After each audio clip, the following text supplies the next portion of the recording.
Hi, I'm Mark Renner from Berkshire Hathaway Ambassador Real Estate. I'm known as Mr. Omaha. That's my logo in the upper corner. And today I want to share a video or share some thoughts with you that are totally 100% Mark Renner. I was an economics major in college. So one of the things I really understand, especially after being in real estate for over 50 years, is supply and demand. In the past couple days, the Fed has said they are not going to lower interest rates. Jerome Powell is getting a lot of pressure from President Trump to reduce interest rates. Well, what happens if he was to reduce interest rates? Right now, a lot of you out there have a 3 to 4% mortgage, and that you don't want to give that up to pay a 6.5 to 7% mortgage, even though you want or need a larger or different home. Well, if the Fed here's my philosophy. If the Fed brings interest rates back to the 3 to 4% rate, then a lot of you will jump into the market and find that house that you want or need. But that will create a lot of demand for the listings that are on the market. And what happens when demand exceeds supply? Prices go up. So if Powell reduces the interest rates in the coming months or whenever to the 3 to 4% interest rate, you're going to see the price of homes shoot up. And that's my philosophy. And one of the ways that we measure our financial success is through net worth. So let's talk today about income versus net worth. A lot of people use income as the primary measuring stick for financial success.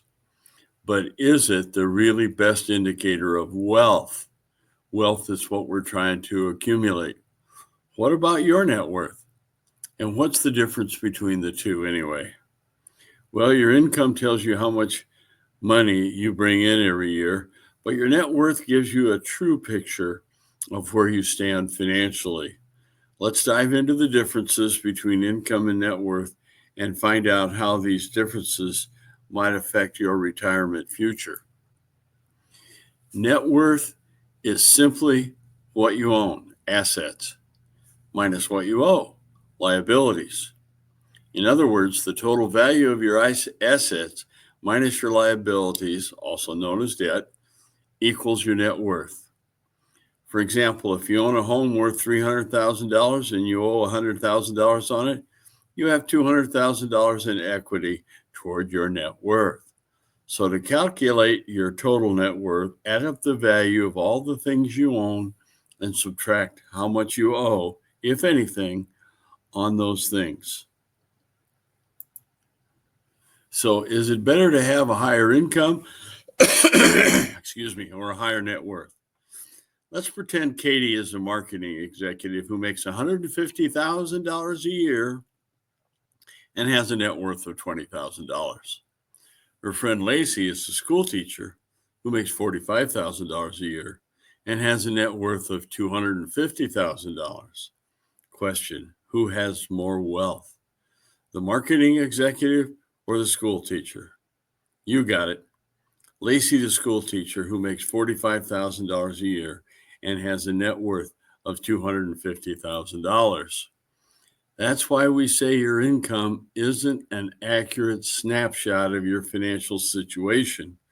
Because when it comes to wealth, it really doesn't matter how large your income is. Yes, you can build wealth faster with a larger income, but income alone doesn't make you wealthy. You could make $1 million a year and spend $2 million a year, meaning you'd be in debt up to your eyeballs. No, it's what you do with your income that matters most. Whether you make $500,000 or $50,000 a year, you have to save and invest that income throughout your career if you want to build wealth. And yes, you could earn $50,000 a year for your entire life and still retire a millionaire. We see that happen all the time. So, what is one of the better ways to increase your net worth? The answer is real estate, your home. My video that I did yesterday is that the baby boomers, age 65 and older, have a net worth, have $19 trillion worth of the real estate equity in the country, over 50%. So, real estate, obviously, in your home is a great way to build your net worth. I hear people all of the time complain that they can't move because mortgage rates are too high. That is short-sighted thinking, as I just talked about a minute ago. It's time to jump in the market before those prices start soaring. You can always refinance at a lower rate later. So what is one of the better ways to increase your net worth? The answer is real estate, your home, a larger and more comfortable home, and increasing your net worth. It is a difficult calculation based on your present situations, but always consider how your home adds to your net worth. So give me a call today. One of the things that you can do with all that equity that you might presently have in your home is help your kids get into the market or upgrade. Help your grandchildren get into the market and buy their first home. Because when these interest rates come down, the price of housing is going to soar. So give me a call today and let's talk about making a plan. Again, I'm Mark Renner, Berkshire Hathaway Ambassador Real Estate. My phone number is 402-690-1687 or email me at mark@markrenner.com. Give me a call. Let's get together and let's talk about the future for your housing and for your children and grandchildren's housing. Thank you for watching. Have a great day and be safe.